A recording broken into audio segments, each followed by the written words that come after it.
শীত আসলে বাচ্চাদের ডায়রিয়ার সমস্যাটা খুব বেড়ে যায়। বিশেষ করে 5 বছরের কম যেসব বাচ্চার বয়স তাদের ক্ষেত্রে ডায়রিয়ার আক্রমণটা খুব বেশি হয়। এর কারণ হচ্ছে শীতে ডায়রিয়ার যে রুটা ভাইরাস, যার মাধ্যমে বাচ্চাদের সব থেকে বেশি ডায়রিয়া হয়, সেই রুটা ভাইরাসটা শীত বা শুষ্ক আবহাওয়াতে খুব বেশিক্ষণ সময় জীবিত থাকতে পারে। এ কারণে একজন বাচ্চা থেকে অন্য বাচ্চার মধ্যে এই রুটা ভাইরাসটা খুব দ্রুত সময়ে ছড়িয়ে পড়ে, বাচ্চাদেরকে ডায়রিয়া আক্রান্ত করে ফেলে। আর বাচ্চা ডায়রিয়া আক্রান্ত হলে আপনাকে বাসায় কিছু বাচ্চার এক্সট্রা কেয়ার করতে হবে। বাচ্চা প্রত্যেকবার পায়খানার পর ওটস স্যালাইন খাওয়াতে হবে। বাচ্চা যদি 6 থেকে 7 বারের বেশি পায়খানা করে বাচ্চা কি লেথার্জিক হয়ে যাচ্ছে কিনা সেদিকে খেয়াল রাখতে হবে।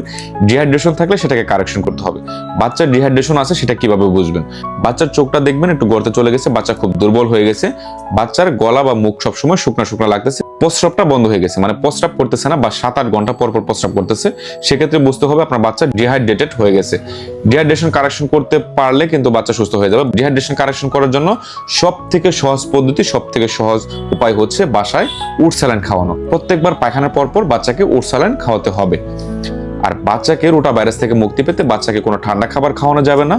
বাচ্চাকে ফিটার খাওয়ানোর ক্ষেত্রে বা পানি খাওয়ানোর ক্ষেত্রে কুসুম কুসুম গরম পানি খাওয়াতে হবে। ফিটার খাওয়ানোর ক্ষেত্রে ফিটারটাকে কুসুম কুসুম গরম পানি বা গরম পানি দিয়ে এটা ওয়াশ করে তারপর খাওয়াতে হবে। বুকের দুধ খাওয়ানোর ক্ষেত্রেও সেম একই পদ্ধতিতে পরিষ্কার পরিচ্ছন্নতা অবলম্বন করে তারপর বুকের দুধ খাওয়াতে হবে। এক কথায় প্রত্যেকটা কাজে, প্রত্যেকটা জিনিস করার ক্ষেত্রে, বাচ্চাকে কেয়ারটা নেওয়ার ক্ষেত্রে পরিষ্কার পরিচ্ছন্নতা অবলম্বন করতে হবে। যা কিছু বাচ্চার মুখে দেওয়া যাবে না, বাচ্চা কি মুখে একটু পর হাত মুখে দিচ্ছে কিনা সেটাকে খেয়াল রাখতে হবে। এই সব কিছু মিলিয়ে একটা এক্সট্রা কেয়ার পেলে আপনার বাচ্চা সুস্থ হয়ে উঠবে। আর ডায়রিয়া থেকে ডিহাইড্রেশনের পরিমাণটা যদি খুব মাত্রাতিরিক্ত হয়ে যায়, আপনার বাচ্চা যদি বেশি দুর্বল হয়ে যায়, সেক্ষেত্রে অবশ্যই একজন শিশু বিশেষজ্ঞ ডক্টরের কাছে নিয়ে যাবেন। সেখানে নিয়ে তারপর সেটা সঠিক চিকিৎসা করবেন। সকলে ভালো থাকবেন, সুস্থ থাকবেন। আসসালামু আলাইকুম।